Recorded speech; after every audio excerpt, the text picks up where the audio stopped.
Olá pessoal, aqui é a Carol, supervisora do suporte técnico da Zecateco Brasil. Hoje eu vou ensinar para vocês como configurar o tempo de intervalo entre comparação de faces dos nossos faciais.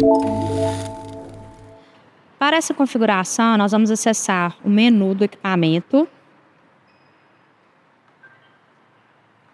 Sistema, Configuração de registro de acesso. A última opção, intervalo de comparação de faces. Aqui nós temos algumas opções, 0, 1, 2 e 3. Essas opções estão em segundos.